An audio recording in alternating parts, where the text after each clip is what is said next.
tell you folks, you should be outraged at Samsung's latest move.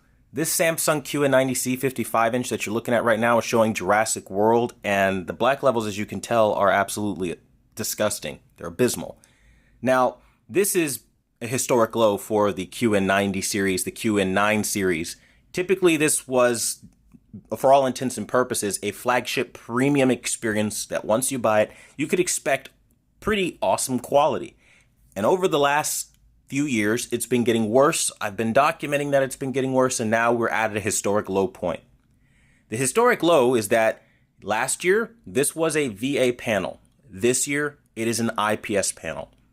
What that means in English is that, you know those really crappy old monitors that you don't like with gray black levels that you're trying to upgrade from on your computers, your desktops? That's IPS. This TV is IPS. That same technology with bad black levels that makes nighttime moving look like this, and this, and this, and this. It gets worse. My point being is that last year, we weren't here. We at least had some attempt to give you black bars, and now they said, let's throw caution to the wind and just make everything hazy and gray and charge $2,000 for it. Now, I think this is very disgusting, especially given the fact that we are dealing with inflation, global inflation, and the answer should be, if we're going to charge a premium for products, let's put our best foot forward and give people the best products they've ever seen. Because, again, it's a luxury item. You're literally showing up with $2,000, $1,999 before tax. That's all disposable income. And you're putting it down on a television. You do this, and then this is what you're rewarded with. So all that time you put in on your job, you're working your ass off. This is what it buys you? Old, antiquated technology that wasn't a thing last year. Now, we know why they're doing this. Every time a TV manufacturer has an OLED on the market, they have this nasty habit of going IPS. And why they do this is because LEDs naturally, when you give them proper VA panels and a bunch of zones of local dimming, give you extraordinary black levels that almost eliminate the need for an OLED. They know this, but they've already invested in OLED and it's very expensive to produce, so they're going to downgrade you. They're going to give you the illusion of this being terrible and you just needing to buy their OLED. Isn't that convenient? That way they don't lose all the money that they put into the manufacturing of this product.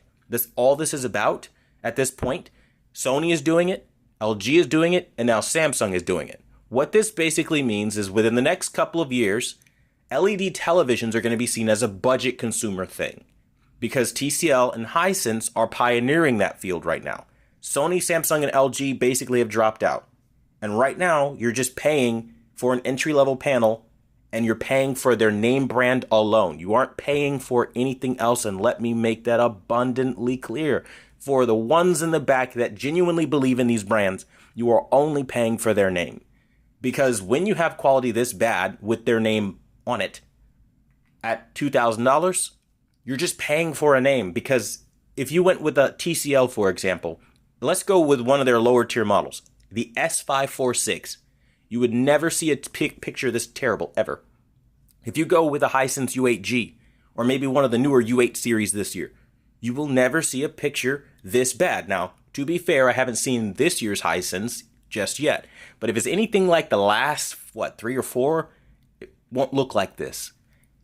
And this is kind of introducing a question as to why we are paying for the name only. And there's a lot of blind loyalty and trust that comes with what these brands used to be like, what they used to offer. And you can't take their past quality for their present efforts. Now, there is a problem right now with influencer marketing. YouTubers are jumping up and down and saying that IPS screens like this look amazing and that you should just buy them. Now, the reason they're doing this is because if you've ever seen a blue link, that's an affiliate link. It's called affiliate marketing. That's how they make their money, pay their rent, and all that good stuff. They basically, in a nutshell, in English, to break this thing down for you folks, they need you to believe that a TV as bad as this is redeemable. It's fantastic. And you should just fork over the money and buy it. And wouldn't you know, they've got a convenient little link for you. Well, here's the problem with that. I exist.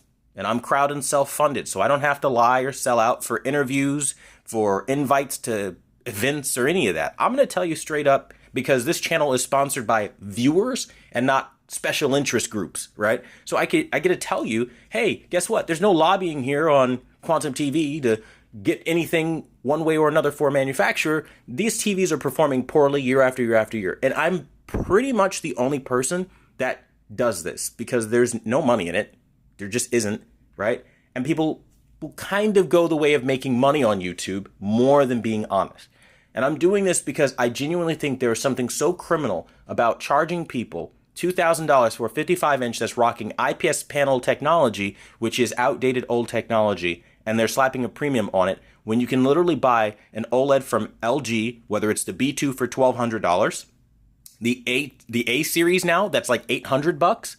Mind you, these are inky jet black OLEDs, obviously, right? You can get yourself the Samsung S95B Quantum Dot OLED, cutting edge, state-of-the-art technology.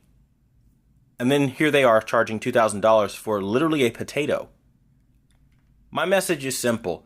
Do not trust YouTubers that are not being transparent about this, that are trying to apologize, blooming away and say it's no big deal, because while blooming exists on almost every LED there is a level to this, okay? And right now we are at the lowest level there's ever been. IPS for $2,000 for just a 55 inches. If they've done anything to innovate that technology. Let that sink in. If you got questions, ask them down below. And as always, keep it locked, and thanks for watching the #1 brand in honesty. Until the next video, I'll see you guys later.